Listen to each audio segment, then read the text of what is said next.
Good evening, my friends, my fellow neighbors, and my fellow shining stars. It is the 6th of February. It is the month of love. I'm wearing the color green here this evening. That's the color of the heart chakra. You know it's still the month of love. You know that you are tuned into another all-new edition of the Empowered Publicity Shining Star Series. The next trolley stop here leading into the first full weekend of the month of February. I said first full weekend. Last weekend was technically part of the weekend, the first weekend of February. Thank you very much for spending some time with us here again for episode number 7, lucky number 7 here at Empowered Publicity. I'm really looking forward to tonight's program and sharing such a very lighthearted message. It's always a very timely message here at the Children's Book Spotlight Series and at the Shining Stars Series here at Empowered Publicity. But tonight, we're going to be talking about the importance of play. Now, the importance of play for our children as well as for us big kids, right? Us adults, the importance of play. I encourage you to reflect on a question that I'm going to be sharing with all of you, our listeners and viewers, our friends and neighbors, and our fellow shining stars right now. What are your favorite memories of playing as a child? Some of us may remember hide and seek, house, tag. Others may recall fond memories of either playing sports, taking turns at jump rope, creating imaginary worlds with our dolls or our action figures, playing dress up, or simply coloring. I know for me, I had several go-tos. I had Teenage Mutant Ninja Turtles. I had He-Man, the Masters of the Universe, starting lineups. I had Nintendos. I did like to go outside as well, too. Now, from long summer days to a few precious after-school hours, kid-organized play may have filled much of your free time, but what about our little ones? What about our children? Are there opportunities for play the same as ours were? Think about that for just one brief moment. Most likely not. Kids have got so many different electronic devices, different things to be able to choose from. Playtime is in short supply for our children these days, and thus the lifelong consequences for developing children can be more serious than people may realize. Thanks to our newest neighbor, thanks to our newest member of the Empowered Publicity family, parents are now able to remember the importance of play for their little ones and for themselves, and how it can help them grow and thrive. And of course, leave it to an amazing book to be able to help anchor and integrate all of this in. The brand new release, Talk, Play, and Read with Me, Mommy. It is now available courtesy of our friends and neighbors at AuthorHouse. Speech pathologist and award-winning author Ann Gramlich joining us here, our featured guest here, episode number 7 of the Shining Star series here at Empowered Publicity. Ann, we're both in the city of good neighbors. It is great to join you here this evening. Thank you very much for joining us here tonight. Thank you for having me. I appreciate it. Yes, I'm really, this is such, I think, as adults, right, we tend to take life way too seriously. We got to take out the garbage. We got to pick up the kids. We got to cook the meals. We got to pay the bills. It's tax season. Got to make sure those taxes get done. And we lose sight of one of the most important things in life, which is play. We have to give that balance. There has to be that healthy balance. Work, play. It's so important that they're very much aligned. We're going to be diving into your book. We're going to be talking about the importance of play. If you could share with our listeners and our viewers, our friends and neighbors here at Empowered Publicity, at the Shining Stars series, a little bit about your backstory, because you really relate well with children. For those of you who are just learning about Joanne's work for the first time here this evening and this week, I have the opportunities to work with Joanne for a very special event that we along with our fellow friend and neighbor, Soda Kuchikowski, the owner of Start With Sleep here in the Buffalo and Western New York area, we co-created and we put together the Start With Sleep Storytime for Kids holiday celebration. Such an amazing event for the holiday season, for the little ones, the parents, the families here in the Buffalo and Western New York area. And I saw firsthand the energy exchange with you and the kids, that you really connect with them, you speak to them. I'm curious when it was shown to you early on in life where it was like, yep, my life purpose is going to be for the children. Could you walk us through that? Sure. Well, it was a long time ago. I did not go to college right away. I wasn't sure what I wanted to do. So I opted to work in downtown Buffalo in various offices, in different corporate offices. And while that was going on, my brothers and sisters were having kids. And I, early on learned that I was able to develop relationships easily with them, loving relationships, fun relationships. So it was, the theme was, where are we going? When are we going to Aunt JoJo's house? I would take them anywhere and everywhere, all of Niagara Falls a million times, anything we could do, field trips, sleepovers, quick run to the park, playground, fun relationship, a lot of fun. So while that was going on, I was, working downtown, and I was actually becoming frustrated because the running question was, well, where are you working now? Because I could never, it's not that I couldn't keep a job. It's just that I didn't have the interest in that setting, in the business setting. So for me, it was kind of like, yawn, this is just not for me. And I would get laid off. I don't know. I just didn't, they would lay me off, or I would just, stop working there and just try to pursue job after job. And then finally, like I said, my brothers and sisters were having kids and other friends were having kids. And I just knew that I had this innate ability to connect with them easily.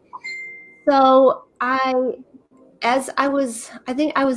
at the last job was a bank, and the federal government took over the bank.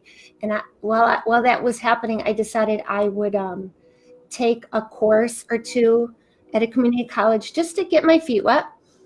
And then I really enjoyed it. And I also was playing piano at the time. That was a great creative outlet for me. So I had that going on. I started taking some courses, a simple English course, and I believe social or history course. And then I decided that I was definitely done with that business scene. And I did the research as to what I wanted to do with children. I thought about a classical teacher in the classroom. But then I opted for something that would allow me to work with the kids individually in small groups, develop stronger relationships with them. And that's what led me to speech pathology at Buffalo State College. So I did my degree and had a lot of interactions with children through the program, clinical hours, etc. And then I got a job my first job was at Heritage Education Center. And I worked there for a year, and then a friend of mine asked me if I wanted to interview for Buffalo, and I did that.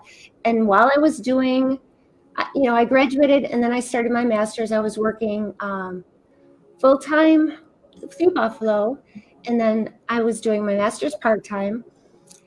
And by the end of the master's program, we had to do a research project. And what came across, which was really important, was the parent involvement aspect of the studies that I was doing. So my friend, my colleague, and myself, we ended up getting, our project got accepted at the ASHA conference in Boston. And so we presented the project. And of course, the research showed that the more involved the parents were, the more extensive the kids' language development skills were. And, they were able to be dismissed quicker because of that parent involvement aspect.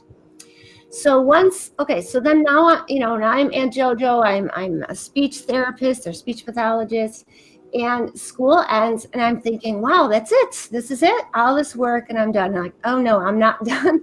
So ironically, I get this postcard in the mail, and it says the Children's Institute of Literature, which allows you to write.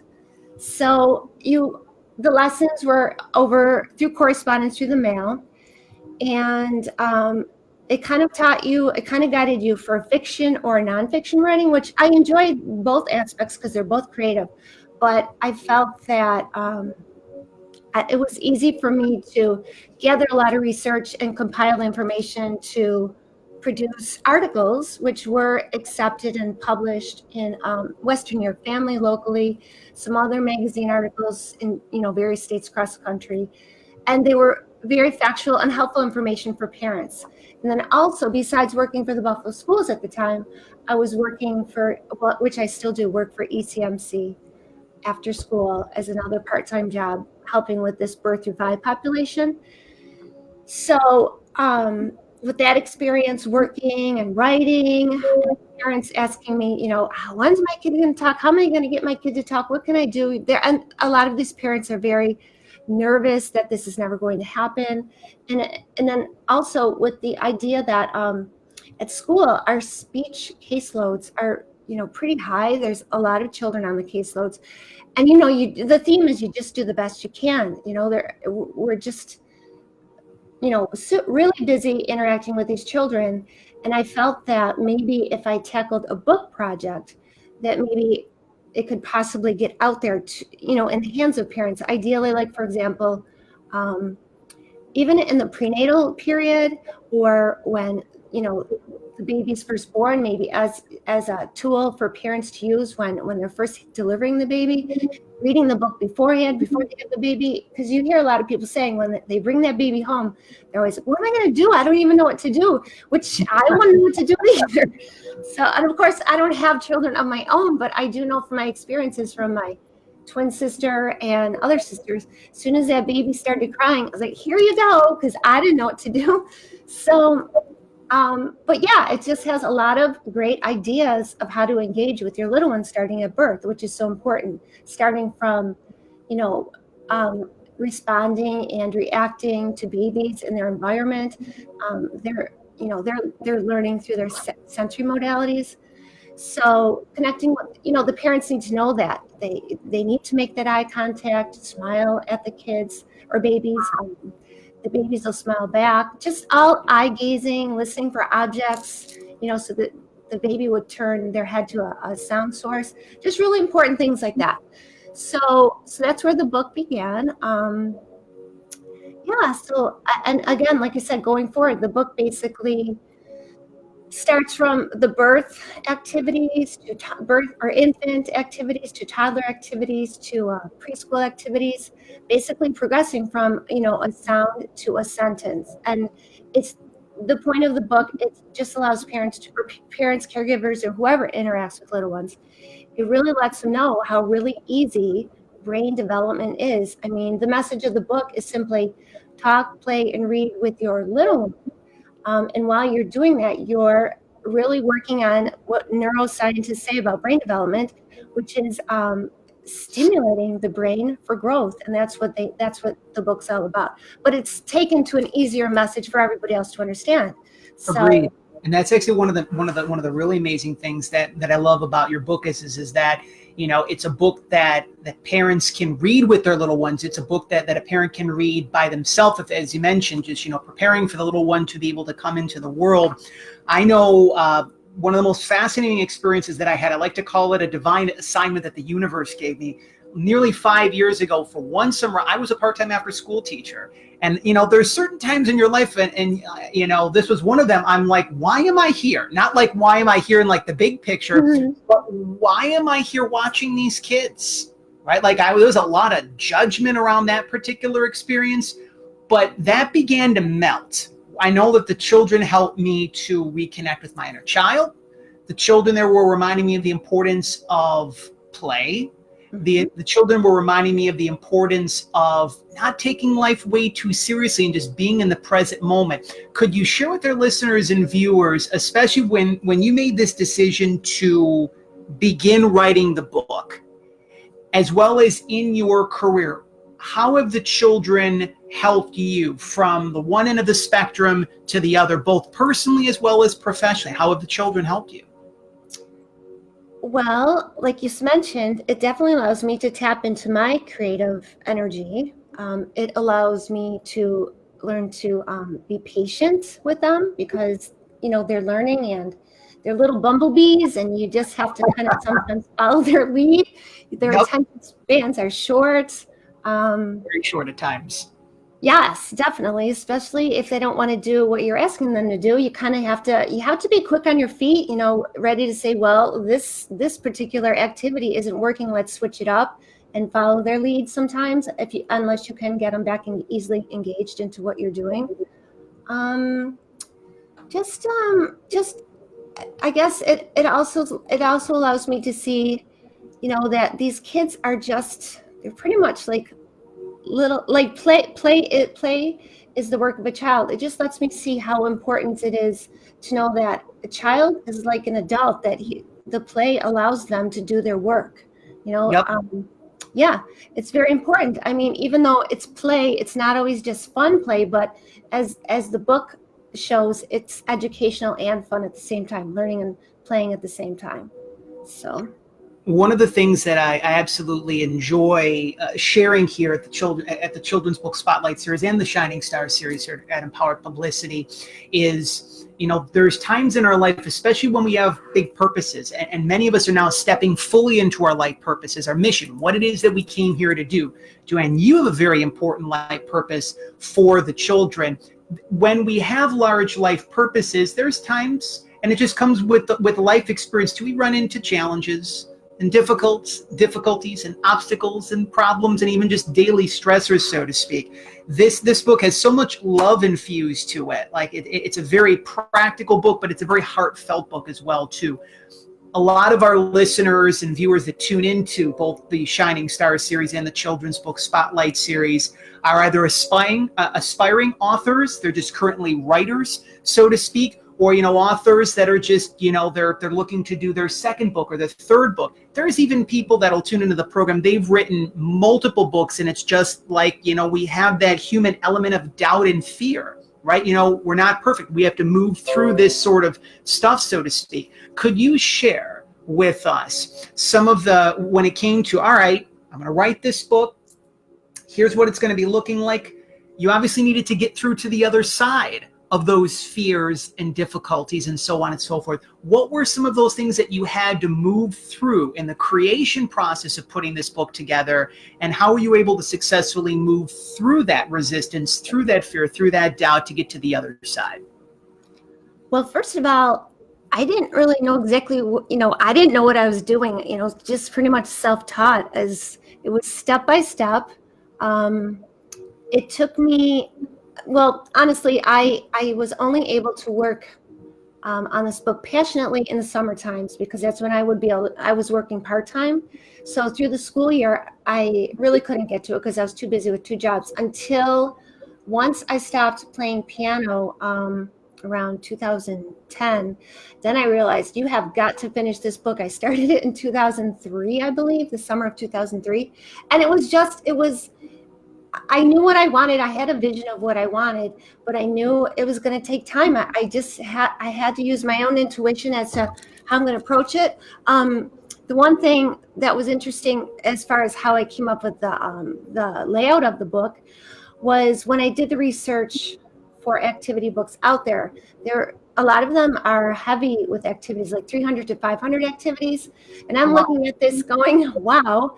All right, so I'm thumbing through this book, and Johnny is long gone because I'm trying to find this perfect activity. There's just no way a kid, I don't know, the ones that I've worked with never be able to have the patience for me to find the perfect activity. So I kind of thought, well, maybe I could just come up with some activities for the infants, toddlers, preschoolers. And it's almost like the three books in one, because the point behind that is, for example, the 5 Little Monkeys is at the 7th month point in the book. But of course, you can expand on that activity. You can modify it however you want it, whatever age level you're working with. So, for example, if I'm with preschoolers, I'm going to have the hand puppets, the barrel of monkeys, added games, color sheets to stimulate that 3 to 5 year old level. Whereas if it's a 7-month-old baby, you'll just pretty much be doing the hand gestures for him, but he's hearing the language and hearing the rhythm and music. So therefore, I decided, like I said, the 300 to 500 idea, me coming up with that many activities, was just too overwhelming. Yeah. So I consolidated, and then another point of is the size of the book. It would be, and there's many times you go to a doctor's office and you see a little Tommy getting yelled at because he can't sit still, and he can't help it. That's what he's supposed to be doing. They move and groove. So, and sometimes parents are tired and they just expect the kid to just sit there, but the kids are not going to sit there. So it's something that you can quickly take out, go right to the toddler section, or you can go in the table of contents, or and get ideas of something to engage your child. Just because they're just basically 2 to 3 to maybe 5 minutes by the end of the book, 5 to 10 minutes for the preschoolers, some of the activities at the end. just depending, but it's just the idea that it's so easy to engage your child. A majority of the learning for birth through 5, of course, well, toddlers through 5 are during daily routines, and that's going to be your, dress times, bath time, play time, snack time, meal time, which are ideal times to build on colorful language with the kids. So that's the book pretty much is geared towards a lot of learning during daily routines and other times.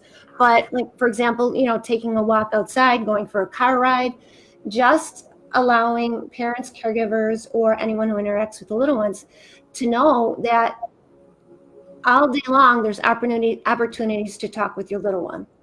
You mentioned the phrase talking with. I was just watching, it's interesting. This is actually a perfect time for us to be able to mention. I think I had shared this beforehand, but one of our newest friends and neighbors is someone who is quite familiar to many of us. We grew up with him. David Newell, who played Mr. McFeely on Mr. Rogers' Neighborhood. He's got a documentary out called Speedy Delivery, Serving Mr. Rogers' Neighborhood since 1967. Stay tuned, by the way, 2 weeks from tonight. David Newell is going to be our next guest here, our next featured guest on the Shining Star series. He was talking about how Mr. Rogers, one of his primary messages from his heart that he was sharing was the importance of talking with our children versus to them.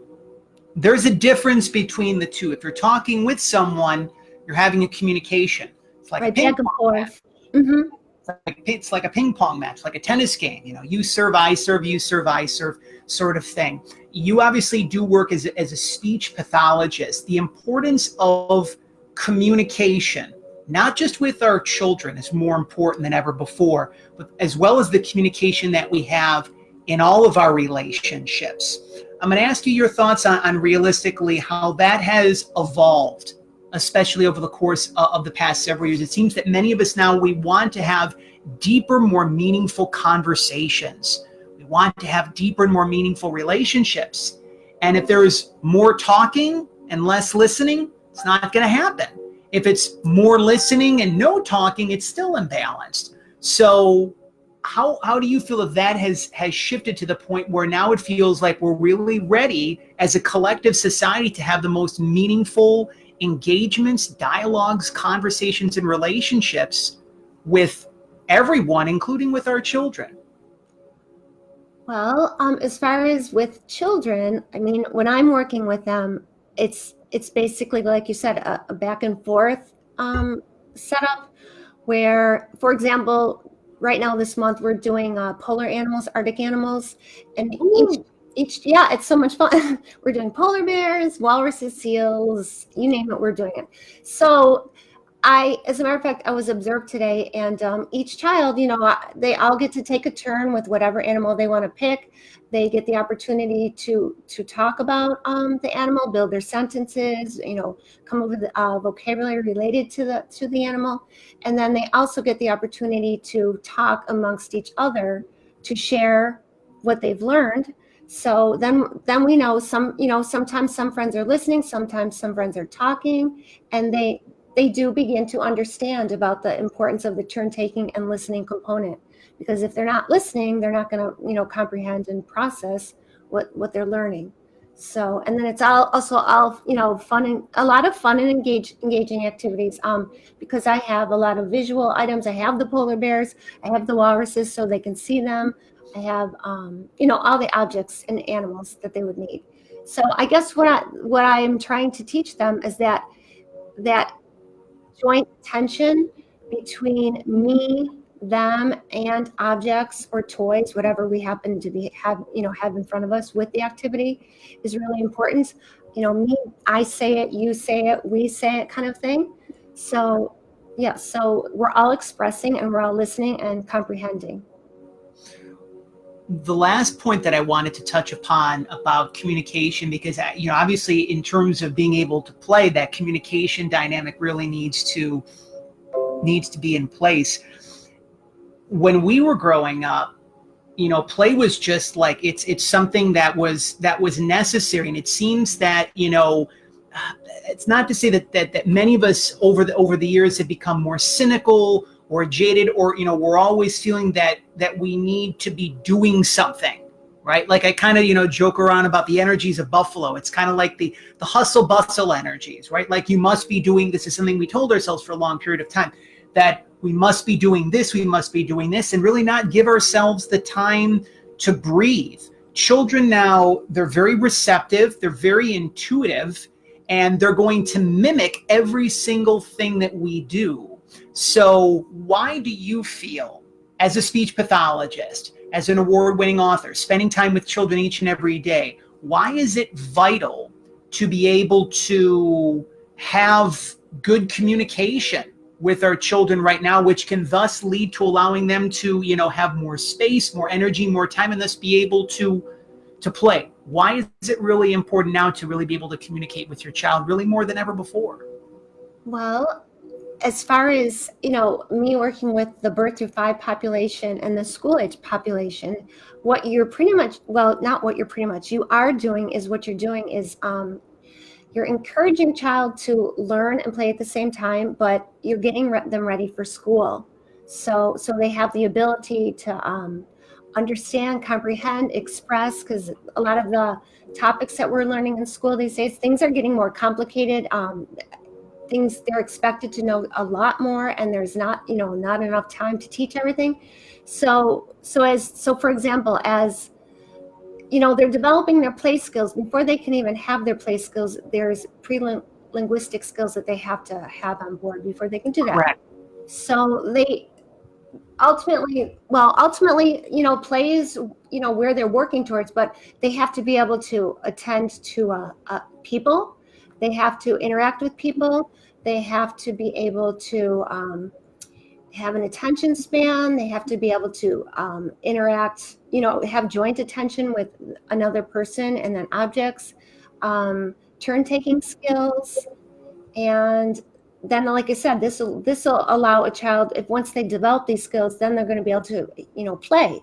And so play is kind of the backbone or foundation piece for language. Yeah, it's actually it's really interesting you mentioned, like I actually seeing it as almost like a bridge, so to speak, that like if you want to be able to have your child to have more freedom, flexibility, energy, be able to play more, like you have to be able to have the building blocks, the foundation in place, which is where the language and the communication skills come in. Again, for those of you who are just tuning in, thank you for joining us here this evening and this week for an all-new edition of the Empowered Publicity Shining Stars series.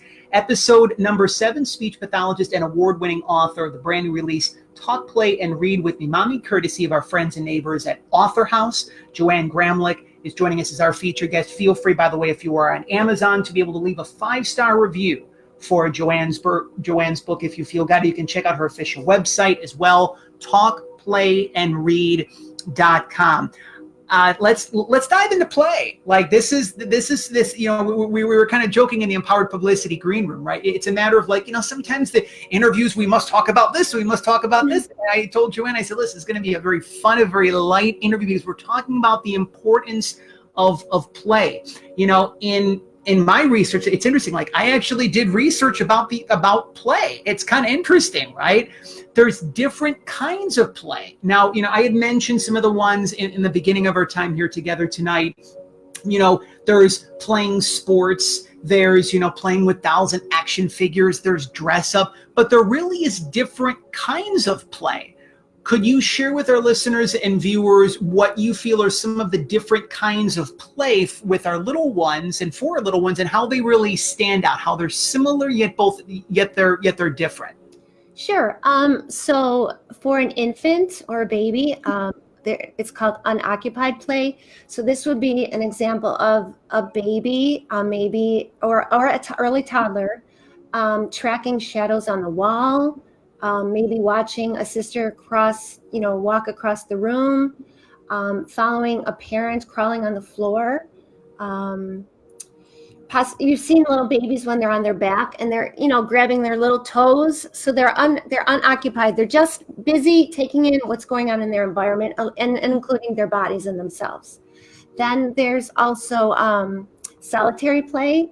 For example, a child could be building a tower with blocks, or simply, coloring, which this allows the child to develop their critical thinking skills and then creativity. So it's always best to just let them experiment, practice. If it falls down, they'll figure out how to build the tower back up. They will. Yeah, for sure. Yeah, any type of play like that is definitely letting them think about how to break something and put it back together. There's also imitative play.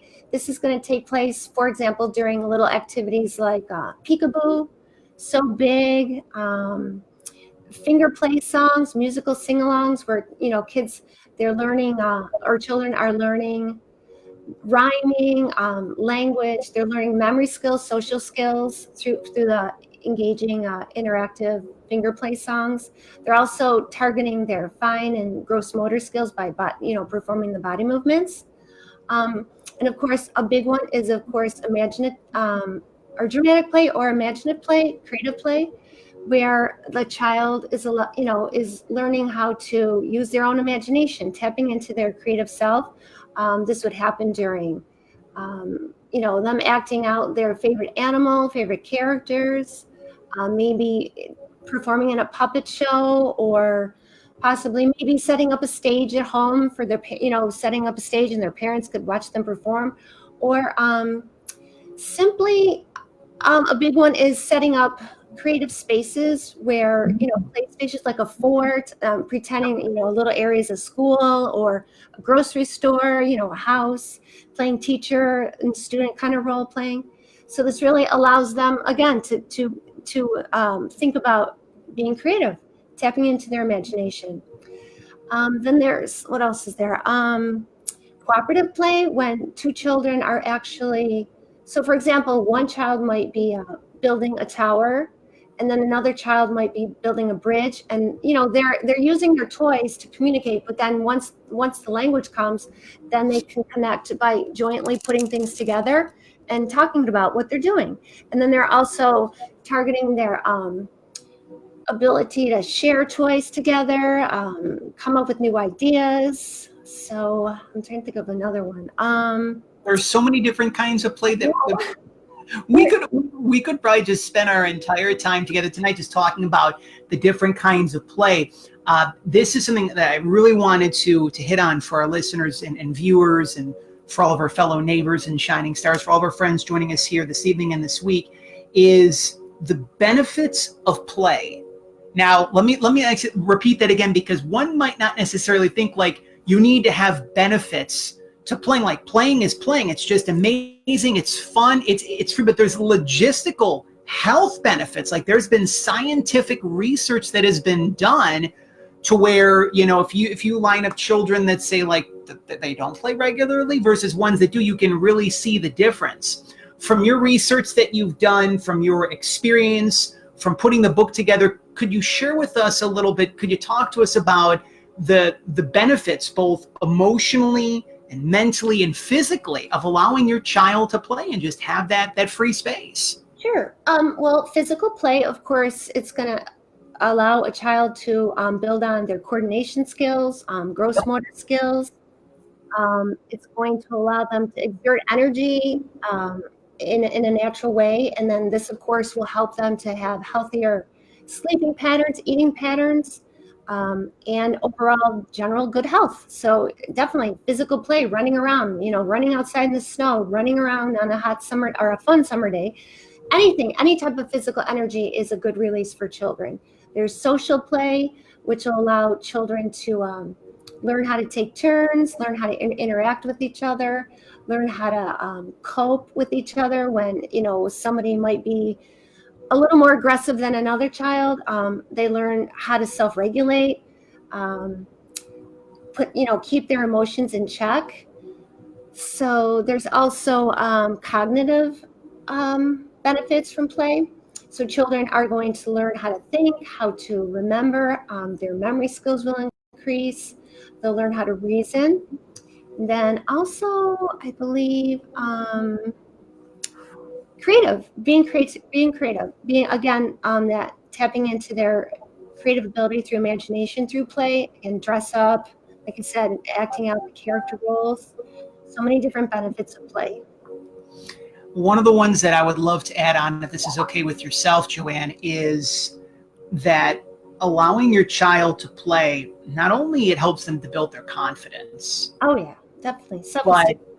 but it helps them to feel loved and happy and safe too. This is one of the reasons, this angel above us, right? Like for many years, he was always one of his number one things that Mr. Rogers always talked about was the importance of your child being safe, right? So it's so interesting how, when a child is able to go out and do whatever he or she feels aligned with doing, whether it be the hopscotch, whether it be the fort, whether it be dress up, they're also allowing themselves to express themselves. And I know that, that many of us, growing up, I know one of the things that we had to kind of move through, sometimes we kind of shunned our expression of self, our creativity.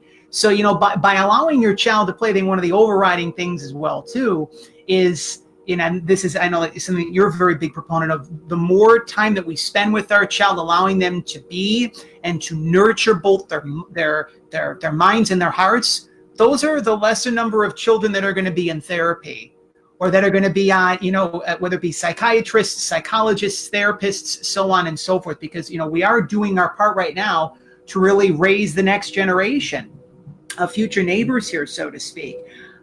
There's different healthy and engaging ways to play with your child, and I think that it's important that we mention there's a difference. There's your child, playing with others in terms of friends, classmates, that sort of thing, and then there's the play between mother and daughter, father and son, father and daughter, mother and son, that sort of thing.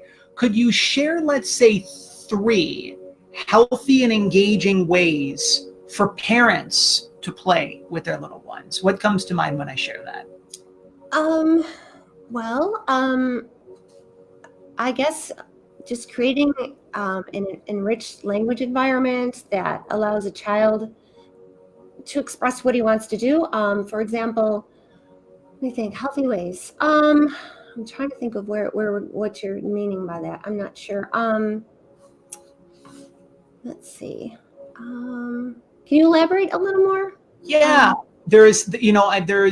I think that as, parents and caregivers of children, sometimes we may want to have, super specific sorts of ways. Okay, we're going to take the time to play a board game, right? Like that's something that actually come to mind. Even though it's specific, it's also engaging. There's certain sorts of games, whether it be like Candyland, or Mousetrap, like some of the ones that actually come to mind. So I think, just like, that's one element of play. There's different ways, like, taking your child to a baseball game. That's kind of another form of play. There's indoor play, there's outdoor play.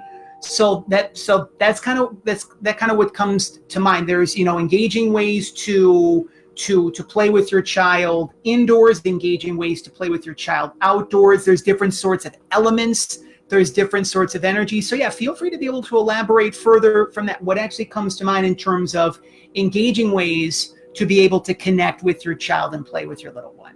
Okay, so for example, if your little one is playing, let's say he's pushing some cars on a rug, you can engage with him. He's by himself, but you can simply talk about what he's doing. This would be or parallel talk, where if he's just playing by himself and he's not even talking, you could simply say, listen, Bobby, the car has 4 wheels, the car is blue. So he's processing that, words go with objects. There's other ways to engage through self-talk. For example, if I'm in my kitchen and, Kathy's in the room with me and the doorbell's ringing, instead of just going to answer the door, I could go ahead and talk about and say, hey, I'm answering the door, or the phone's ringing, I'm going to answer the phone, or the dog's barking, I'm going to give him some food, he wants to go outside. So you're engaging them, they're listening, but you're adding the language to it so they can Yes. associate the words with the events or associate words with the objects. Other healthy ways would be talking at your child's level, not getting too complex. If they're just starting to learn their simple words, make sure you're making good eye contact, repeating words, the best way for children to learn and to be engaged, of course, is doing it. Instead of just talking about it, act it out. Kids learn best by doing and then repeating and modeling, providing a lot of repetition.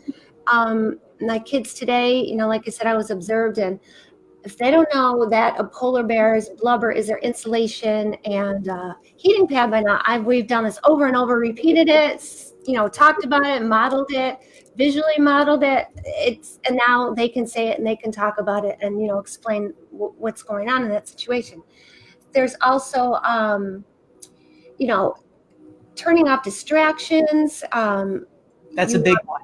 Yeah, you don't want. I've been in homes where I'm overstimulated trying to work with a little one, and I'm thinking, I don't know how the kid has to cope in the home, and there's just too many things going on. So turning off a lot of distractions to get your little one's attention so they can, process and understand what's going on in the environment, whatever you're, if it's mealtime, like I said, a lot of learning goes on during the daily routines, just keeping those distractions, minimized. And of course, there's times that you can't, but if you want to, you can. You just turn it off. So make sure, like I said, when you're talking to your little one, producing your words clearly so they can, repeat them back to you clearly. If you don't understand them, just stop, do it sound by sound. Also, let me think. Oh, of course, a big one is, they're just learning the language. So they say you're outside going for a walk and you see a bird, and your child might just point and say bird, or just say bird and not point. Well, you can have them, you can model that sentence, say, there is a bird, the bird has wings, the bird is flying, the bird has wings and he's flying. Expand and add more information to your child's beginning sentences, which, eventually allows him to start producing the sentences and, carrying on simple conversations as he gets, around age 2.5 to 3. There's so many good things that come from playing, whether it be something such as, an artistical or music game, to, board games, to, dances, to drama classes. Like there's just so much goodness that's found within playing. I can sense that there may be some parents or caregivers of children that are tuning into this week's edition, episode number 7 of the Shining Stars series here at Empowered Publicity.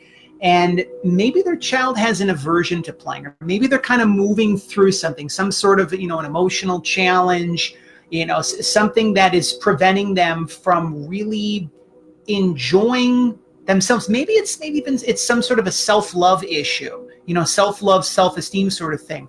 What would be some advice that you could share with our listeners and viewers, especially parents and caregivers of children whose children are having difficulties really, whether it be expressing themselves, whether it be, engaging in play with themselves, with others, for parents that are sort of moving through what could seem like a very difficult challenge right now, encompassing that, what would you share with them?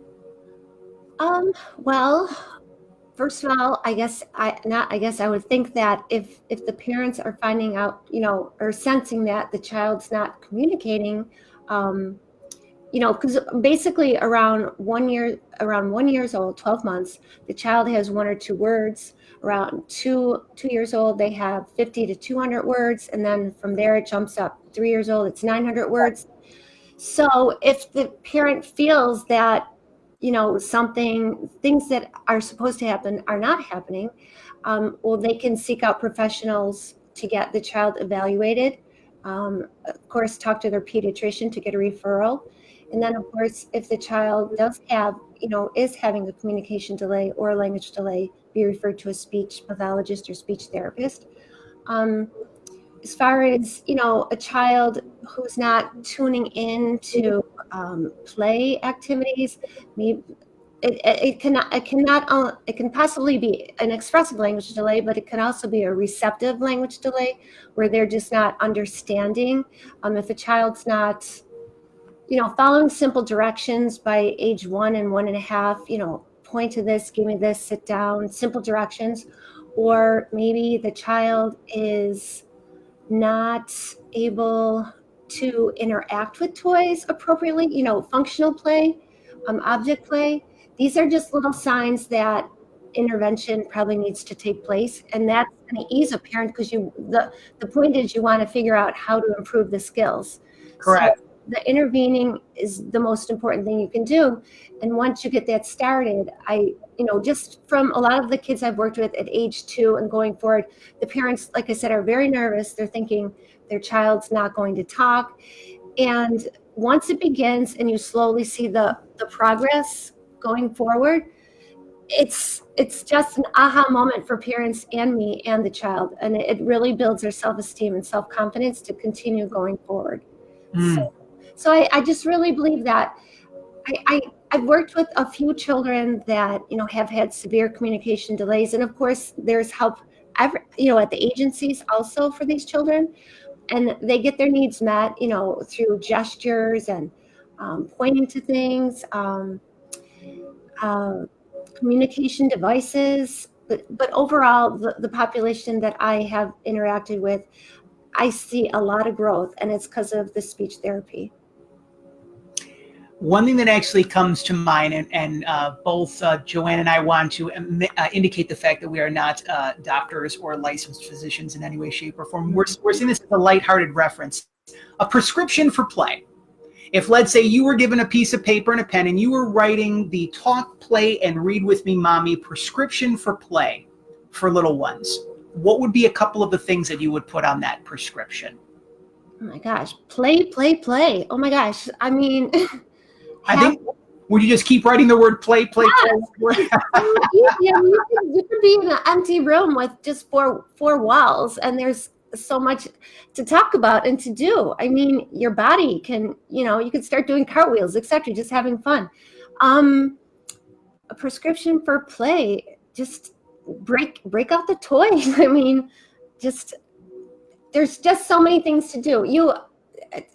Like I said, I did not have children, but having my nieces and nephews over, I mean, there used to be that show, or I think it's still on, How to Become a Millionaire? So I just wrote up, questions that we would act out the whole thing, and somebody would be the game winner without the pot of gold.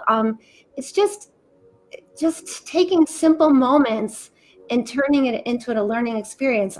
So for example, the kids at school, we're all dying for a snow day here in Buffalo. We didn't have one yet. So we'll talk about what you can do when you go home at night. And I'll just say, go to the window and start chanting, Sammy, Sammy, Sammy Snowflake. And their faces, they're like, yes, I can do that. And then the next day I'll ask them, they said they did, but Sammy didn't come down. It's just simple play, just dialogue, just being creative thinkers to get these kids, engaged and feeling good about themselves. I don't know, just tapping into their energy, because that's what these kids want to do. They want to smile, they want to have fun, they want to be creative, they want to learn, and they want to interact. And plus, I think above all else is that they want to be themselves.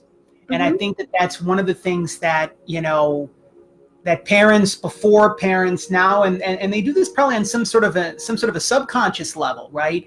Is, parents may want their children to be like, how many times, for example, have you heard the expression, parents live vicariously through their children?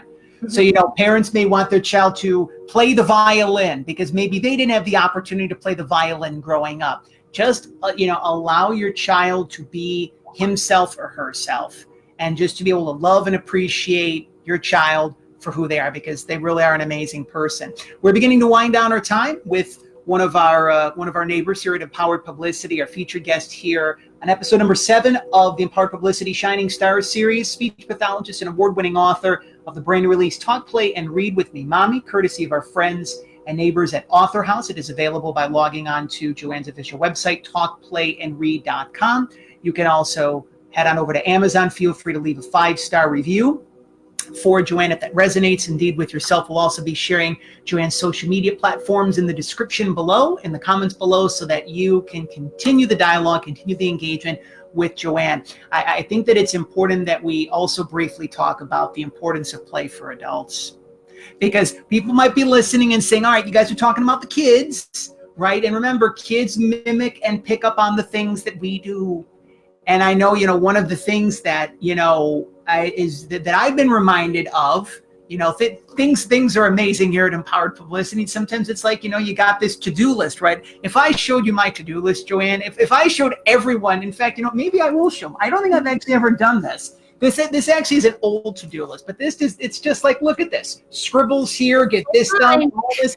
And it's just like, what we're needing to do? We're needing to flip the page. And this blank page symbolizes free time, play. Look at all that open space just to roam. Look at that. I think actually adults, sometimes it's not that they need to be told, but they're wired. Many of us are wired that we have to get this done, this done, this done. It's like we're a pinball machine and we don't know when to stop. We don't know when to breathe. We don't know when to just give ourselves that time to be. How important, especially now and moving forward in this new year, how important do you feel that playtime for adults actually is? Well, it's very important because you have to maintain a balance, that emotional balance with your, physical being, your mental being, your creative being. Because I have to admit, I do a lot of work. I am guilty of that. But this weekend, I am going to be on that blank page that you just showed. So, done. I can't wait. But it's important. Like I said, the mental aspect, the emotional aspect, the spiritual aspect, the physical aspect, to keep that all in balance. Because, first of all, if you're constantly working, your adrenaline flow is so high, that affects your sleep, your eating patterns, all that stuff all comes into play. So I think it's just important to keep balance, keep it all in check, interacting with your friends, going out, having some laughter, your kids, your children, your parents, your grandparents, all those social, activities that you engage in with as an adult. It's just as important for a kid. So, and it also kind of, releases some of the stress going to the movies, just vegging and watching. But sometimes I go to the movies and I fall asleep, but I'm like, best nap of my life for $10. I don't care. So I always tell my friends, don't wake me up. If I fall asleep, I don't care. I'll come back. So, but yeah, I definitely am guilty of doing a little too much work, and I do need a little more play in my life. And it's coming. So, and I will rest this week. It is actually very, very interesting that you mentioned that too, because one of the things I think we're like, our bodies are like 90% water, 80%. It's a very large percentage, right? Mm-hmm. So every single time that there's a full moon in the sky, I like to refer to the full moon as La Luna, which is Spanish for the moon, right? That we're always reminded of things, and I feel that one of the qualities of this Leo full moon that's in the sky is reminding us. It feels like it's no joke, Joanne. Every single time I do a children's book spotlight series or a Shining Star series episode, there's like a universal thread in this. So we're encouraging all of you, our friends, our neighbors, our fellow Shining Stars, all of our listeners and viewers here this week at the Children's Book Spotlight series, like, listen, just give yourself a break. Give yourself a breather. Give yourself the time to play. Yes, this message is meant for your little ones, but it's also meant for you, because remember, if your cup is full, so to speak, and it's filled all the way to the top, then you can be of service. You can spend more time, more energy with your family, with your clients, with your colleagues, with your with just everyone that you come into contact with. But if you're serving from that empty cup, you're giving that energy, how that's going to come out in the process.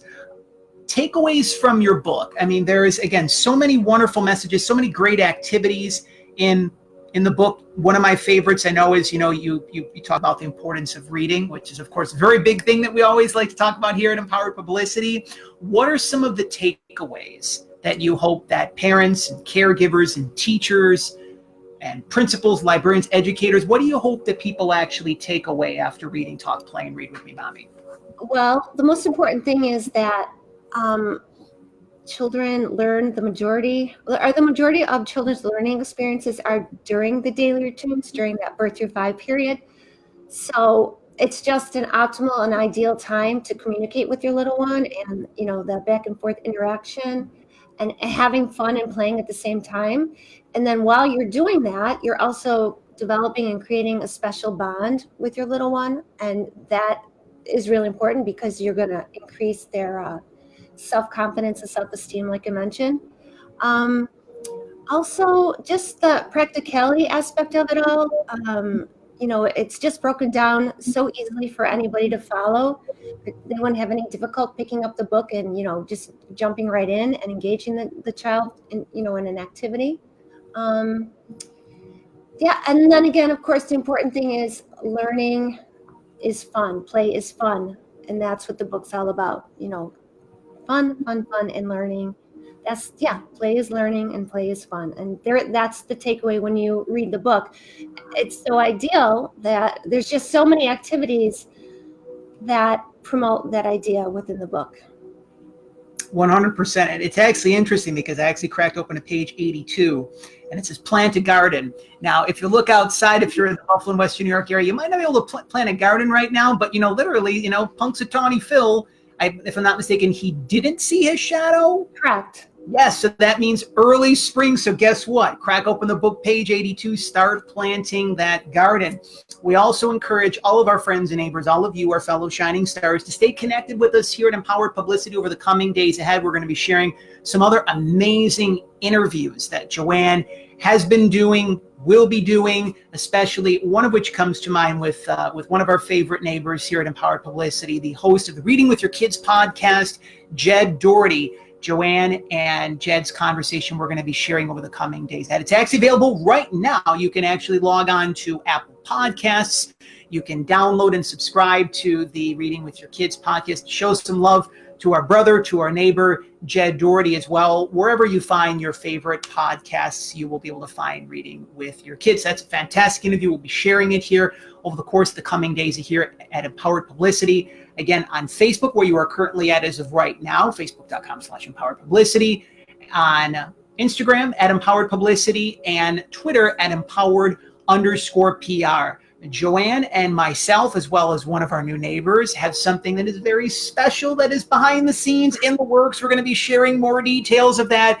It is a very special Mother's Day gift to all of the mothers out in the Buffalo and Western New York area. Right now, it's what we like to call G14 classified. Sounds like a Top Gun reference here, but we'll be letting the cat out of the bag very shortly, so stay tuned for more details on that in the process. I am looking forward to, get this, next week. It's Valentine's week. Now, it's not only Valentine's Day. I know some of our brothers and sisters that are watching up, they may say, well, Jonathan, I'm single. Valentine's Day means nothing to me. Au contraire. Valentine's Day is a day where you are being reminded to love yourself even more. And I believe the day before Valentine's Day is actually National Self-Love Day. Yes, I know what you're thinking. They have a day for everything. One of my favorite children's books that I've had the opportunities to read in this beautiful life of mine, we will be sharing this forthcoming Monday. 7 o'clock Eastern, 4 o'clock Pacific, this Monday, February the 10th, episode number 65 of our sister program here at the Shining Star series, the Children's Book Spotlight series. Children's author Christy Stalder is going to be joining us here to talk about her brand new release, I Love You More. Like the illustrations, Julie Edwards, the illustrator, did such an amazing job. So we are going to be sharing this beautiful book this forthcoming Monday, again, 7 o'clock Eastern, 4 o'clock Pacific. It always, I really love when I can share, of course, this trolley once again. The fact that 2 weeks from this evening, David Newell, Mr. McFeely from Mr. Rogers' Neighborhood, is going to be joining us as our featured guest here at the Empowered Publicity Shining Star series for episode number 8. There's so much more to come in the process. So feel free, if you like what you have seen here this evening, feel free to be able to like and to follow Empowered Publicity on Facebook. Be sure to enable notifications so that you are instantaneously notified when brand new episodes of the Children's Book Spotlight series and the Shining Star series go live.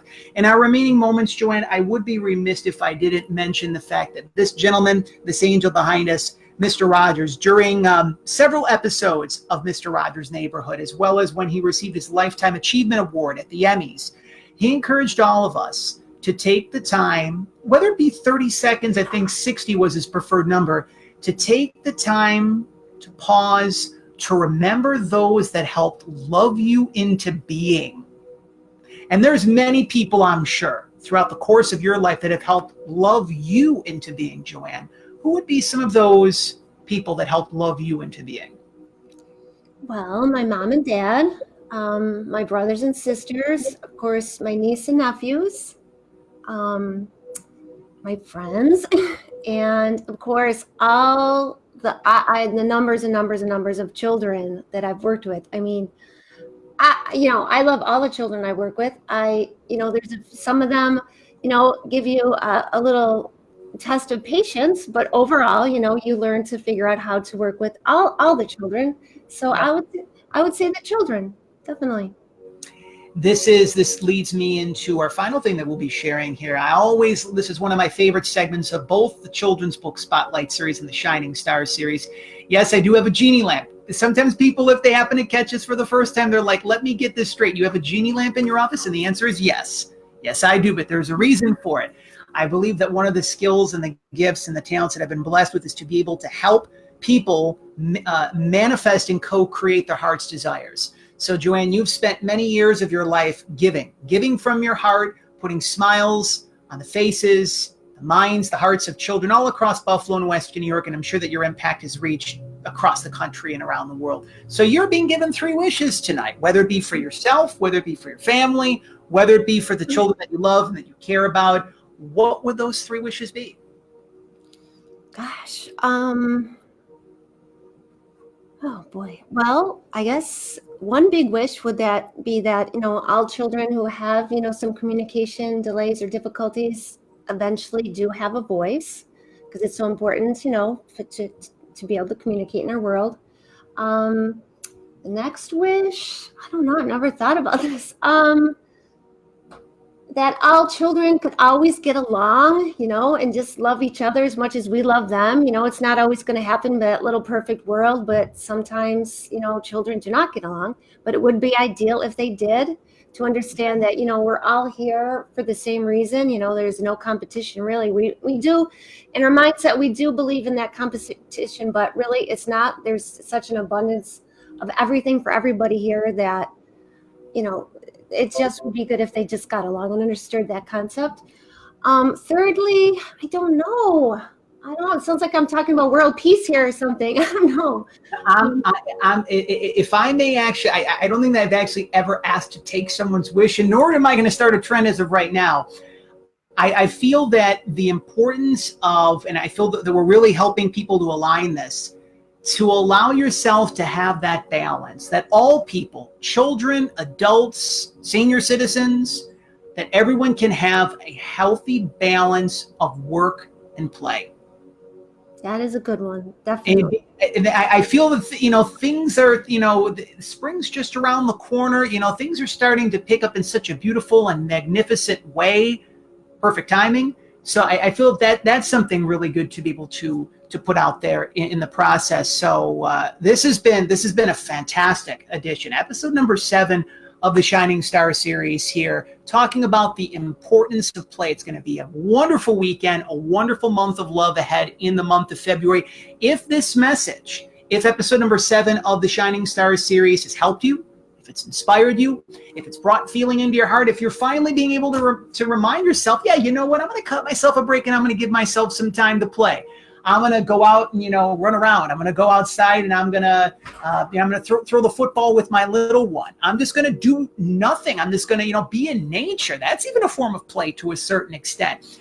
If you feel even that this message needs to be shared with someone in need, if you have a friend, a family member who's just like a workaholic and it's just go, go, go, go, go, go, go, and they need to realign, and you feel that they can benefit from this particular episode of the Shining Star series, my sit-down interview with Joanne, feel free to be able to share episode number 7 of the Shining Star series on Facebook or your favorite social media platforms of choice in the process.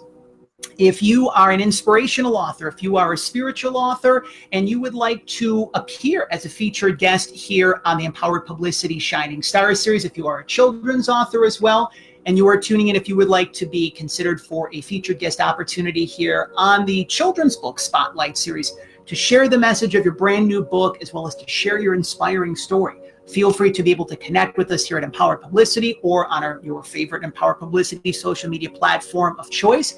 If you would like to learn more information about the rest of our PR services, how we can be of service to you in your next steps, spring's just around the corner. There's many fantastic books, especially for our little ones. Super excited about that are going to be coming out this spring and this summer and this fall. If you would like to be able to learn more information about a media coaching and mentoring program, if you would like to facilitate your own virtual media tour, if you would like to set up your own book and or media tour in your city of choice, you know where to connect with us at empoweredpublicity.com, as well as Facebook and Instagram at Empowered Publicity, as well as on Twitter at empowered_PR. Let us not forget one of the most important messages that our dear friend, our dear neighbor, Mr. Rogers, reminds us each and every day from the other side, that you are perfect, you are whole, you are healthy, you are complete. I like you just the way that you are.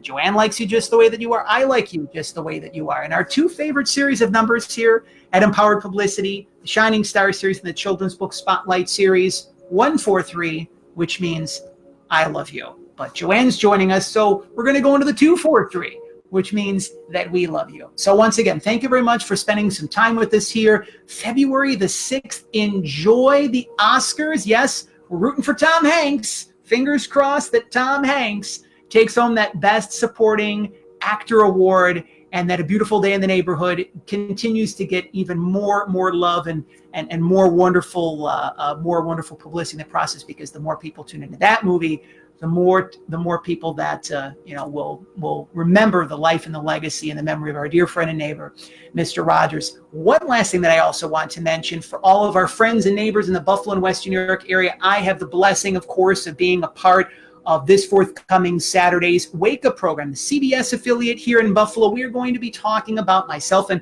our dear friend and neighbor, Katie Alexander at News 4 Buffalo, the Empowered Publicity Story Time with Mr. Jonathan begins next Saturday at 11 o'clock Eastern at the Audubon Library, part of the Amherst Public Libraries, part of the Buffalo and Erie County Public Libraries here in the Western New York area. We are going to, if you are wanting to learn more information about that, you can simply go to the events page here at the Empowered Publicity Facebook page, the events section, I should say. What we're going to be doing is, for the course of the next several months, sharing a brand new selected picture book with the children. We're also going to be introducing the next generation to Mr. Rogers and Mr. Rogers' Neighborhood. So beginning next Saturday, Hal Price's award-winning and best-selling children's book, The Bear Essentials, we're going to be talking about lessons on love. We're going to be sharing some select scenes from the February 1993 episode of Mr. Rogers' Neighborhood, talking about the importance of love.